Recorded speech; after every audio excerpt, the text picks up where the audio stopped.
ფინანსური გამჭვირვალობის აუცილებლობით განმარტავს მმართველი გუნდი იმ ინიციატივასაც, რომელმაც პოლიტიკურ წრეებში და მესამე სექტორში მორიგი აჟიოტაჟი გამოიწვია. ხელისუფლების მიერ ინიცირებული კანონპროექტი კომუნიკაციების კომისიას საშუალებას მისცემს, რომ უარი შემთხვევაში კონკრეტული მაუწყებლის ფინანსური დოკუმენტაცია და დაფინანსების შესახებ დოკუმენტები სასამართლოს საშუალებით ბანკებიდან გამოითხოვოს. არგუმენტია, რომ ცვლილებამ აკონტროლებელ უწყებას ტელევიზიების დაფინანსებასთან დაკავშირებული აკრძალვების უკეთ კონტროლში დაეხმარება.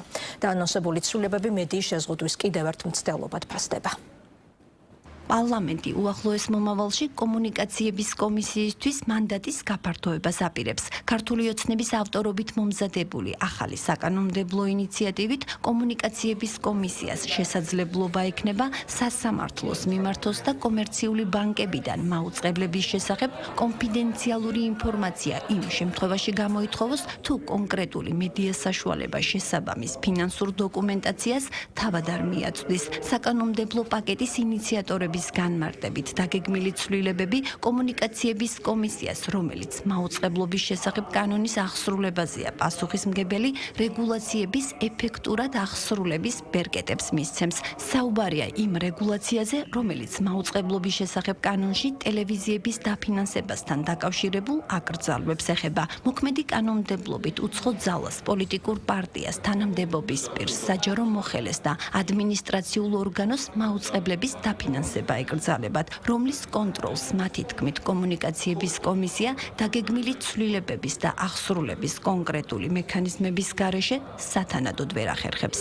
კომუნიკაციების კომისიას ექნება ისეთივე შესაძლებლობა, როგორც ეხლა აქვს შემოსავლების სამსახურს შეუძლია, რომ სასამართლოს ნებართვის შემთხვევაში თითოეულ ადამიანთან დაკავშირებით, რა თქმა უნდა, დასაბუთების შემთხვევაში მიიღოს საბანკო ამონაწერებზე ინფორმაცია, რაც შემოსავლების სამსახურში საგადასახადო კუთხით არის მნიშვნელოვანი, ხოლო კომუნიკაციების კომისიაშიც იქნება მნიშვნელოვანი, რომ მოხდეს პრევენცია, ადამიანებს არ ქონდეთ მაუწყებლებს არ ქონდეთ სურვილი, რომ მიიღონ გარედან დაფინანსება და შემდეგ ამაზე პასუხისგებაც არ მოხდეს. ექნება შესაძლებლობა, რომ კანონის გვერდის ავლის მცდელობები ჩანასახშივე იყოს გამოვლენილი. მაუწყებლობის შესახებ მოქმედი კანონით, თუ კომუნიკაციების კომისიას მაუწყებელი მოთხოვნილ დოკუმენტაციას არ აწვდის, კომისია კანონდამღებ მედია საშუალებას პირველ ეტაპზე აფრთხილებს, მოგვიანებით აჯარიმებს და 1 წლის შემდეგ შეუძლია ავტორიზაცია შეუჩეროს. თუმცა მმართველ გუნდში ფიქრობენ, რომ კანონით გათვალისწინებული სანქციები ეფექტური არ არის, რადგან კომუნიკაციების კომისია საბოლოოდ კონკრეტული მაუწყებლის დაფინანსების შესახებ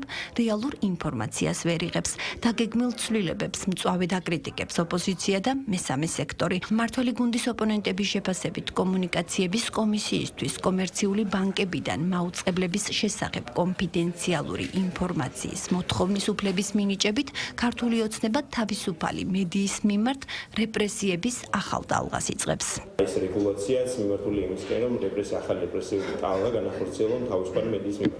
მხოლოდ მიმართული იმისკენ, რომ რამდენიმე ოპოზიციური ტელევიზია, რომელიც კრიზისის პირობებში ადამიანებს გადასცემს სიმართლეს, ტელევიზიების მოგუდვისთვის, ეგრეთ წოდებული მოგუდვისთვის არის განკუთვნილი და რეპრესიულად არის მიმართული ამ ტელევიზიების მიმართ. რა თქმა უნდა, არც ობიექტური იქნება ამ შემთხვევაში კომუნიკაციების კომისია. მედია ორგანიზაციების მიმართულებით ბოლო წლებში გადადგმული ნაბიჯები და მიღებული კანონები არის ფინანსური მოგუდვის საშუალებები და ამ შემთხვევაში პირდაპირ საქმე გვაქვს ორმაგ სტანდარტებთან, როდესაც ოპოზიციური მედია განსაკუთრებით არის ძალიან მძიმე მდგომარეობაში, ამას ახლა უკვე ემატება სასამართლოს გზით ცენზურის და კანონების მცდელობები. ძალიან ბევრი საკანონმდებლო ჩარჩო შემოიღო ოცნებამ თავისუფალი მედიის დევნისთვის და ვხედავთ ოპოზიციური მედიების რთულ მდგომარეობას, თუნდაც ფინანსურად ჩვენს ქვეყანაში რამოდენიმე დაიხურა. თუ ამ კანონის შედეგად პირველი რაც იქნება, გაკონტროლდება ტელეკომპანია იმედისა და ტელეკომპანია რუსთავიორის შემოსავლები და ასევე გასავლები, რა თქმა უნდა, ვიტყვით, რომ ეს კანონი არის შედეგიანი. კომუნიკაციების კომისიას და მარეგულირებელს, როდესაც საგამოძიებო უფლებამოსილებები ეძლევათ, ეს უნდა ვიცოდეთ, რომ დემოკრატიულ სახელმწიფოში ესეთი რაღაცები არ ხდება. ეს არაფერს კარგს არ მიუთითებს და ეს მიუთითებს ერთადერთ იმას, რომ სახელმწიფო სიტყვის თავისუფლებას, თავარ დემოკრატიულ ღირებულებას და დემოკრატიის დაცვისთვის აუცილებელ ინსტრუმენტს აღიქვავს როგორც დანაშაულს. დაგეგმილი ცვლილებები კანონდარღვევის პრევენციას ახდენს, რადგან გამჭვირვალობას ალტერნატივა არ აქვს. ასე პასუხობს მართველი გუნდი ოპონენტების და მესამე სექტორის კრიტიკას. როგორც ქართულ ოცნებაში და ხალხის ძალაში აცხადებენ, მედია, რომელიც უცხოეთიდან და პოლიტიკური პარტიებიდან ფინანსდება, საზოგადოების ინფორმირების ფუნქციას კარგავს და მხოლოდ დამფინანსებლების დღის წესრიგით მოქმედებს. ნებისმიერ შემთხვევაში უცხოეთიდან დაფინანსება უნდა იყოს გამჭვირვალე. მით უმეტეს მედია საშუალებაში, რაც არის ყველა ცივილიზებულ ქვეყანაში. სახელმწიფოსთვის და შესაბამის უწყებებისთვის უნდა იყოს ცნობილი თუ საიდან ფინანსდება უცხოეთს გულისხმობ, ესა თუ ის მედია. აქ არაფერი არ არის გასაკვირი, მით უფრო, როდესაც ჩვენი პარტნიორი ქვეყნის წარმომადგენლები თავად აანონსებენ, რომ თავიანთ ქვეყანაში თურმე კარგია, გამჭვირვალობა უნდა იყოს და უნდა იცოდნენ უცხოეთიდან ვინ და როგორ ფინანსდება და საქართველოს თურმე ეს მიუღებელია. კომუნიკაციების კომისიას უნდა ჰქონდეს ეფექტიანი აღსრულების მექანიზმების და ბერკეტებიც.